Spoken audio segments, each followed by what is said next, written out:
Ross! Did you go into work on your day off again? Man, you gotta be kidding me! Are the wages at your crummy factory job really that bad? So you gotta keep going in when you should be at home chilling? Sucks to be you! I, on the other hand, am a manager at a world-famous major company, respected and admired by all. I'm so grateful I went to college. Best decision of my life! It's a weird feeling to be so far ahead of my big brother in life, but I guess you get out what you put in, huh? If we're honest, you were basically screwed the moment you decided not to go to college. I mean, who does that these days? Yep, it's factory life for you, now and forever. Hi, Eric. I see you're being as unpleasant as humanly possible, just like always.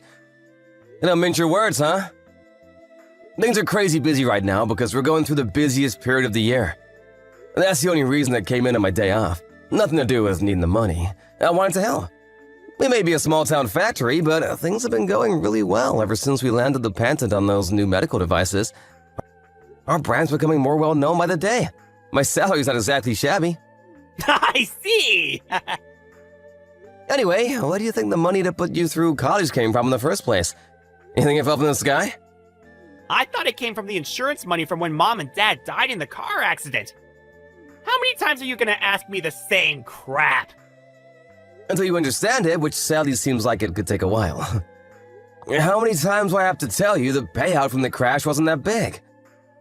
I tried showing you the insurance documents so it'd finally go into that thick skull of yours, but you didn't even seem interested in looking. This is why you're poor, big bro. 'Cause you waste all your time doing useless stuff. Looking at a bunch of old documents isn't gonna make me rich, and it's not gonna magically turn you into a college grad. That's not the point. You're right. This boring crap ain't why I messaged you in the first place. Huh? Did you actually want to talk about something? Alright, so listen to this. You ready to be surprised? Me and Sandra, we're getting married! Oh, wait, what? That's Sandra? You mean the Sandra from our class at school? The one who people used to say was unobtainable? And out of everyone's league? Yep, that's her. So you know her then?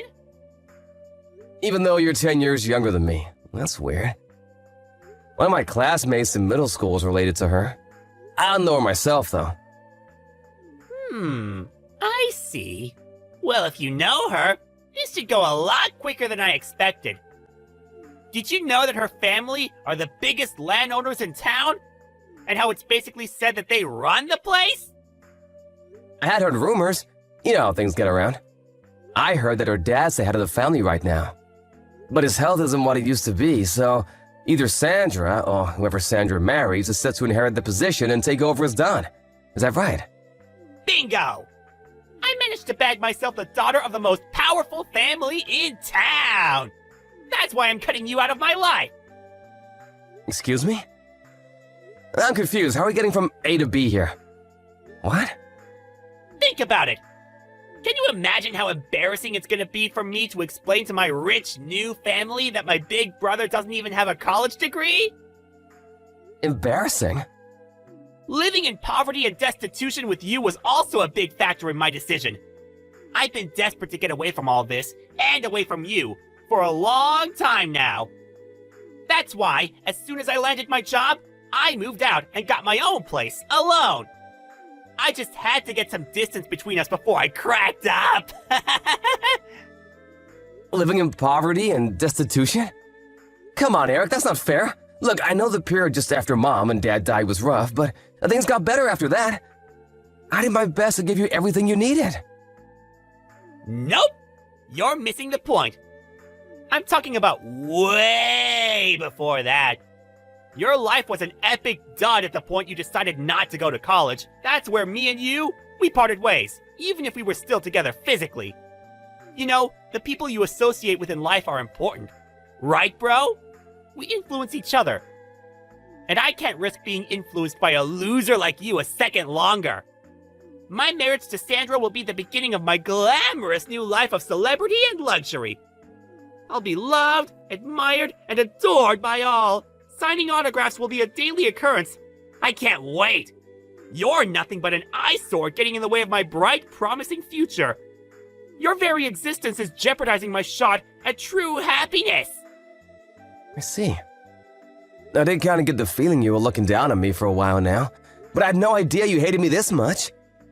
Back when Mom and Dad died when you were 5, I did everything I possibly could to make sure you had everything you wanted. I wanted my little brother to be happy. I never asked for a foster dad. Especially not one without a college degree. This could have all been avoided if you just accepted Uncle Jim and his wife's offer to take me in. But you had to be stubborn and turn them down so you could play the hero, didn't you? This is all your fault! Huh? Uncle Jim? Are you still in contact with Uncle Jim? Why wouldn't I be? He's the only relative I have left. You make a big song and dance of being the one who got me through school and into college, but in reality, it was thanks to Dad's insurance money, wasn't it? And who told me all about that money? Uncle Jim! Huh? Is that why you believed everything he said and wouldn't even hear out what I had to say? I told you to stop speaking to him, Eric. All he's ever done is fill your head with convenient lies so he could manipulate you in his own ends when you grew up. How could you see what he's doing? That's why I refused his offer of taking you in. It was never about caring about you or wanting what was best for you. He's a greedy man whose only goal in life is lining his own pockets. You can say whatever you want. Pretty convenient how he's not here to defend himself, isn't it? It ain't gonna work with me, so you may as well stop wasting your breath. I see. There was one more thing I wanted to discuss with you about where we go from here. But if you won't listen to a word I've got to say, it's probably a waste of time. Thank God you understand! It's not just me who thinks so. Uncle Jim said that I'd be better off if I ignored 99.999% of what you said to me. Because apparently you're a pathological liar! Now I'm set to marry into major wealth. I have literally zero need for you. So I figure I can finally cut you out of my life for good, like I've been wanting to do for a heckin' long time. Fine, I get it. Goodbye. Disappear from my life forever, you poverty-stricken loser!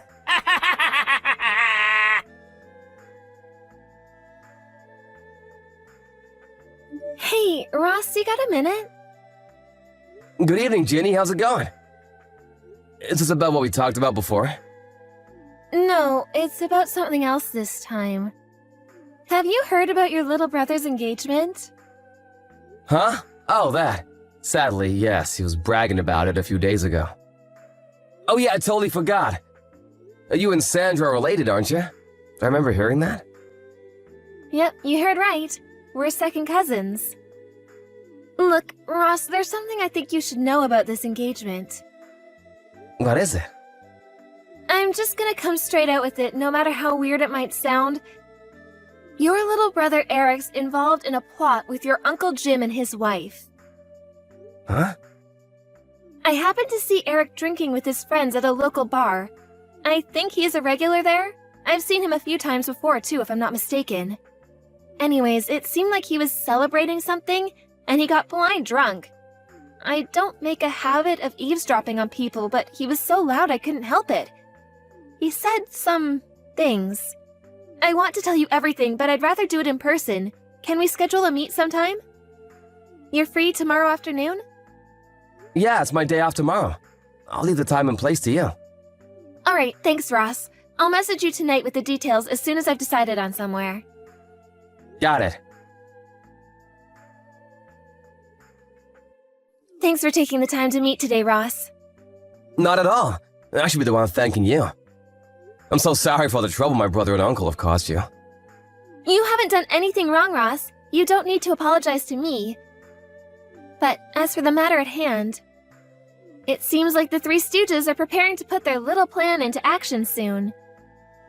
Right. I'm gonna stick to my guns and keep my distance from them just like I declared back then. There's nothing to gain from associating with people like that. Good idea. And I couldn't agree more. They're toxic through and through. I think it's for the best. That means we're gonna be speeding up that thing we discussed earlier, okay? Okay, got it. I'll make my preparations for moving ASAP. Ross! You know something about this, don't you? Answer me! What do you want, Eric? I'm pretty sure I remember you cutting me out of your life. Why are you messaging me? I don't give a crap about that! Don't dodge the question, you chump! My fiancé dumped me because of you! Huh? You mean marriage with Sandra's off the table now? That's what I said, isn't it? Ah! I know you know something about this! Come out with it now! What did you do? Well, you knew it was a tradition in her family for daughters to get their whole inheritance when they marry, right? I wonder if her dumping you had something to do with finding out she had your sights on her money. What? Or could it be something to do with how you, Uncle Jim and his wife were all conspiring behind their backs? To use her money to prop up Uncle Jim's failing company? He's been in the red for years now. Everyone knows he's been desperate for someone to bail him out for ages. You realized from an early stage that if you could just worm your way into Sandra's family line of succession like the honorless slug you are, you'd have a shot at that money, right? Wait, how did you? They all seem pretty likely candidates as to why you're all alone. What do you think? What do I think? I think you're gonna pay for this, you big idiot! Ah! Anyway, Sandra was gonna be my wife! What the hell does what I was gonna do with her money have to do with anyone else? Nothing! It would have been my property the moment we tied the knot! And there we have it, your true intentions. Huh? Or your true nature, I should say. I can't help but feel some responsibility for what a reprehensible scumbag you turned into. Given I played a pretty major role in bringing you up since you were 5, where did I go wrong? Get off your high horse! I don't remember you being my dad! You're just some poverty-stricken loser who never gave me any money! You have no idea, huh? You still think your college expenses came from some magical never-ending insurance fund, don't you? Well, I've got news for you, boyo. What? It's the truth, isn't it? That's how I went to college! You'd have known this if you had any interest in your family. But even while Mom and Dad were still alive, our family never had much money. Huh? I'm pretty sure I mentioned this before, but Mom and Dad were employees at Uncle Jim's company. They'd been there close to a decade at the time of the accident. But Uncle Jim, being the stand-up guy he is, used Dad's quiet, conflict-averse personality as an excuse to drop his salary as low as he possibly could, knowing he'd never dare question it. The name on Dad's insurance policy wasn't mine or yours, but Uncle Jim's. What little savings Mom and Dad did have were blown on a huge, unnecessarily extravagant funeral by Uncle Jim. So he could point and say, "Look what I did," while bragging to everyone about what a great send-off had given them. That flashy funeral wasn't just paid for by Mom and Dad's savings either. He also borrowed from some of his friends and refused to pay them back afterwards, leaving them penniless. What the hell? Uncle Jim did all that stuff? If I was older and knew more about the world back then, I would have done whatever I could to stop him. But I was a middle school kid who just lost his parents in a horrific accident. I could barely even process what was going on, so I was in no position to do anything about him. He took everything. Insurance money, Mom and Dad's savings, and even stole from his friends. Uncle Jim did that? That's not even the last of it.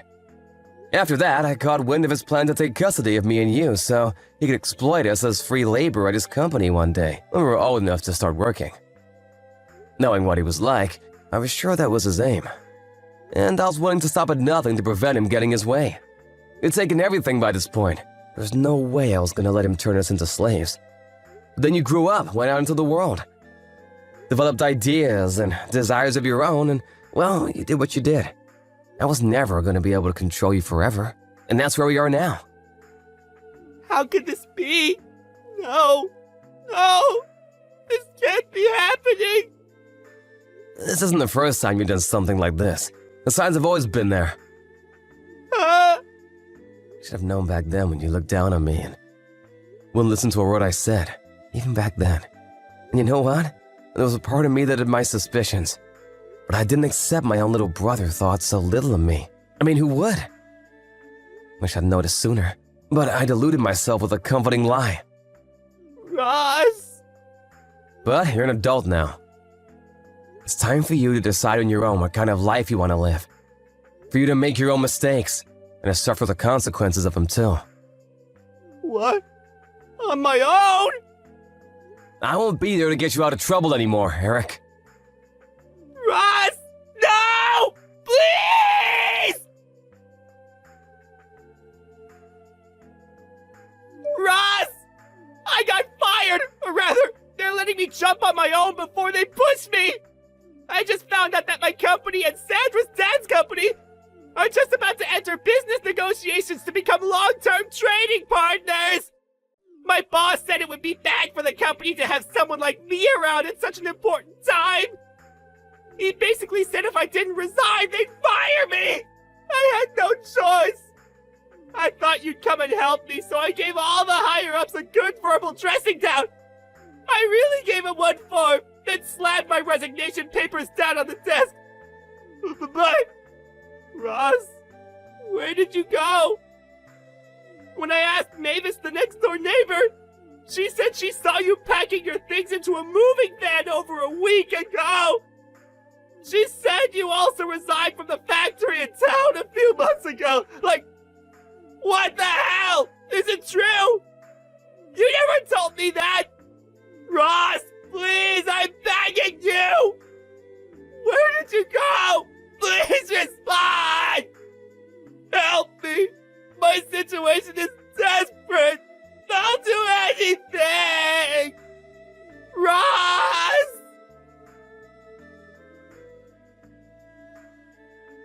After everything that had happened, I decided it would be best for me and my little brother Eric to live apart and lead separate lives. By the way, while all of this had been going on, Ginny invited me to work at the company she and her friends from college had launched together.